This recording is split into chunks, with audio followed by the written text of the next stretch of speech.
कुमार जी, आप Elin institute के सारे टीचर हैं और कहते हैं बच्चों को पढ़ाते हैं और अध्यात्म के रास्ते पे आपका सुन के चल भी रहे हैं महाराज जी। क्या एक वैसे बच्चों को जो है ना थोड़ा आध्यात्मिक शिक्षा भी देना अनिवार्य है, क्योंकि बिना आध्यात्मिक शिक्षा के, जैसे ब्रह्मचर्य है ये आध्यात्मिक शब्द है, और इसके बिना हमारे बच्चों की बड़ी दुर्दशा हो रही है। क्योंकि हमारे पास बच्चे आते रहते ना, जैसे हस्त क्रियादि हस्त मैथुन आदि के द्वारा बच्चियां बहुत दुर्दशा को प्राप्त हो रही। बॉयफ्रेंड, गर्लफ्रेंड, व्यभिचार, नशा, ये सब हमारे जो भारत के भविष्य हैं नवीन बच्चों में बढ़ रहा है। तो हमें प्रार्थना करनी है आप लोगों से कि आप गुरु पद पे हैं, आप टीचर पद पे हैं, तो आप बच्चों के चरित्र निर्माण पर भी ध्यान दीजिए। नहीं, जैसे वो किसी ने कहा कि जिसका धन गया उसका कुछ नहीं गया, जिसका स्वास्थ्य गया उसका कुछ गया, लेकिन जिसका चरित्र गया उसका सब कुछ गया। नहीं कहा जाता, अंग्रेजी में क्या कहा जाता? Money is lost, nothing is lost. If health is lost, something is lost. If character is lost, everything is lost. आज हमारे बच्चों में उल्टा हो रहा है। तो अब हमें चाहिए कि विद्यार्थियों का चरित्र निर्माण करें, क्योंकि उन्हीं में से कोई एमएलए बनेगा, उन्हीं में से कोई सांसद बनेगा, उन्हीं में से कोई मंत्री बनेगा, कोई डॉक्टर बनेगा, कोई मास्टर बनेगा। तो हमारे बच्चे ही भारत के हमारे भविष्य हैं। तो अगर उनका ब्रह्मचर्य परिपक्व है, चरित्र अच्छा है, कोई व्यसन नहीं, तो वो एकाग्रता पूर्वक अपनी पढ़ाई में लगेंगे, एकाग्रता पूर्वक वो जिस लक्ष्य को प्राप्त करना चाहते उसमें चल पाएंगे। ब्रह्मचर्य हानि से सबसे बड़ी हानि होती है, वो स्मृति पे फर्क डालता है, शरीर में प्रमाद पैदा करता है, आलस्य, सोने का मन करता है, कमर, घुटने, इनमें दर्द शुरू हो जाता है, बहुत खाने की प्रवृत्ति या बिल्कुल न खाने की प्रवृत्ति, मतलब जीवन को बर्बाद करने के लिए वे पूरा है। जैसे 20 वर्ष तक ब्रह्मचर्य रहे और फिर इसके बाद गृहस्थ धर्म में जाएं तो एक अनुकूलित वातावरण उनको गृहस्थ में, तो वो निकल जाएंगे बढ़िया जीवन। और 20 के पहले ही ब्रह्मचर्य नष्ट कर दिए तो बहुत बड़ी हानि हो जाती है। ये ऐसे शिक्षक हैं, ये आगे की कंपटीशन तैयारी कराते हैं। बच्चे महाराज जी बहुत प्रेशर उन पे क्रिएट हो जाता है। उस प्रेशर देखो, हम जो बता रहे हैं इसी में क्षमता है हर प्रेशर को सहने की। आप समझो, ब्रह्मचर्य के द्वारा हमारी जब स्मृति प्रवीण होती है तो एक बार बोलो अब दिमाग में हम उसको फिट कर लें। आप कभी जीवन में पूछ लेना, तो हमारे जो बच्चों को प्रेशर लगता है ना पढ़ाई, वो ब्रह्मचर्यहीनता के कारण लगता है। एक आनंद की अनुभूति, ब्रह्मचर्य एक शीतलता है, ब्रह्मचर्य एक बल है, और ब्रह्मचर्य ब्रह्म है, उसको समझना चाहिए। तो हमारे बच्चियों में ये आप जानकारी जरूर दें, क्योंकि जो आध्यात्मिक पढ़ाई है वही से सुधार सकती है। भौतिक पढ़ाई में तो और इसका प्रोत्साहन दिया जाता है, जैसे डॉक्टर कहते हैं प्रोत्साहन स्वरूप में कि कोई हानि नहीं है, और यहाँ प्रत्यक्ष बच्चों के जीवन बर्बाद होते चले जा रहे हैं। उनका आहार, व्यवहार, चरित्र अगर ठीक है तो पढ़ाई में उन्नति प्राप्त करेंगे, नहीं तो परेशान हो जाएंगे, फिर नशा करने लगेंगे, फिर हार जाएंगे, फिर वो अपने आप को नष्ट करना चाहेंगे। बहुत से बच्चे हारने पर अपने आप को नष्ट करते हैं ना। क्यों? हार जाना एक स्वाभाविक प्रक्रिया है, लेकिन नष्ट करना स्वाभाविक प्रक्रिया नहीं। हार और जीत दो ही पक्ष होते हैं, पास होना या फेल होना।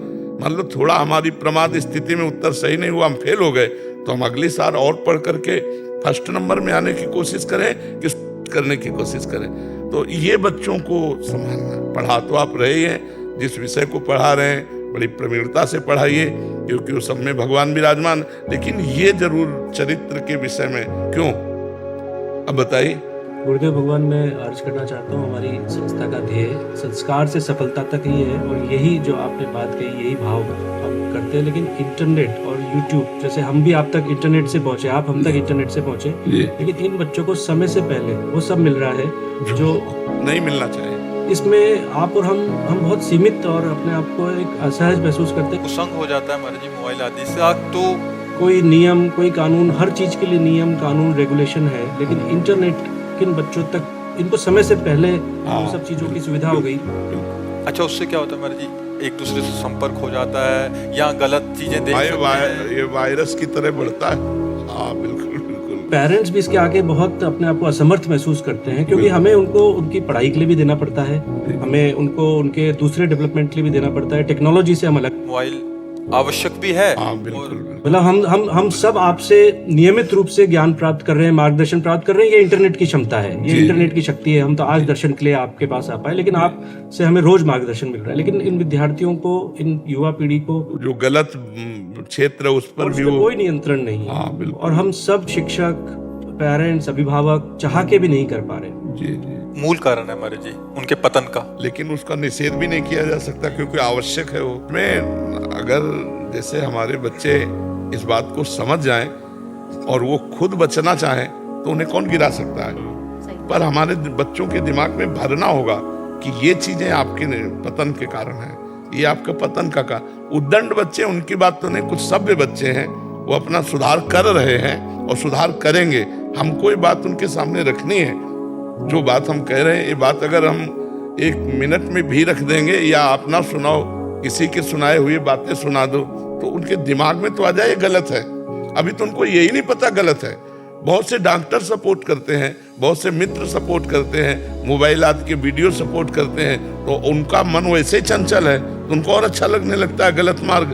तो हमें समझाना होगा कि गलत मार्ग से सुख नहीं मिलता। आगे चलकर आप मान लो गृहस्थ हुए, ब्याह किया, उसे अभी जो ये बहुत हानिकारक फैल रहे, हमें कोई हफ्ता नहीं जाता जिसमें ऐसे बच्चे ना आते हो कि मैं भेंट करना चाहता हूँ, तो उनको बहुत प्यार से, दुलार से, मैं तुम्हारा दोस्त हूँ, बिल्कुल तुम ठीक हो जाओगे, उनको एक प्रोत्साहन पहले देते हैं और फिर धीरे से तुम देखो दौड़ लगाओ, तुम ये नियम चलो, तुम ऐसे चलो, तुम ऐसे चलो। तो ऐसा नहीं कि प्रभाव नहीं पड़ रहा। सुधार अगर हम कुछ ऐसे बच्चे होते हैं जिनको जानकारी ही नहीं कि मैं गलत जा रहा हूँ, दोस्तों के संग में और सब ऐसे, अगर उनको आप लोग ऐसा जानकारी दे तो मुझे लगता है 100 में कुछ % बच्चे तो सुधार सुन के हो जाएगा। और जब हमारे कुछ बच्चे अच्छे हो जाएंगे ना तो उनके संग से कुछ बच्चे अच्छे हो जाएंगे। और कुछ जो उद्दंड है वो तो किसी की नहीं मानेंगे, न संत की, न शास्त्र की, और न अपने माता पिता की, न टीचर की। तो उनको फिर भागवतिक दंड या सरकारी दंड मिलता है तो फिर उनको सुधरना होता है। उद्दंडता का फल दंड ही है, दंड से ही सुधारा जाए। वो साम नीति के द्वारा तो सुधर नहीं सकते। आपके दर्शन हो गए यार, एक एक दुपट्टा सबको पहनना। महाराज जी, एक जीवन में हार एक अटल सत्य है, जीतेंगे हारेंगे। हार के प्रति स्वीकार्यता बहुत कम होती जा रही है। बहुत होती है, हाँ बहुत कम। भगवान ने कहा सुख दुखे समय कृत्वा लाभा अलाभो जया अजयो। अजय माने पराजय में भी हमें समान रहे। पर ये नाम जप से हो जाएगा। अगर नाम जप किया जाए तो हमारी इतनी बुद्धि धैर्यवान रहेगी कि हम हार को भी जीत में बदल देंगे। हम हार कर निराश नहीं होंगे। नाम जप पर अब स्कूल में नाम जप वाली बातें तो कही ले जाती है। 18-20 साल के, 15 साल के विद्यार्थी तो सोचते हैं हमारे सिलेबस का पार्ट ही नहीं। हाँ सोचते हैं, जी जी, लगता है कि ये तो हमारे पिताजी, पेरेंट्स। हाँ ऐसा लगता है। लेकिन तभी बुद्धि दृढ़ होगी जब भगवान का नाम जप, थोड़ा भी अगर नाम जप करने लगे तो बुद्धि धैर्यवान हो जाए, बुद्धि पवित्र हो जाए। भगवान का नाम मंगलमय है। ये बहुत से बच्चे जपते भी हैं, बहुत से जपते, पर प्रायः ऐसी धारणा है कि ये तो बुजुर्गों का काम है।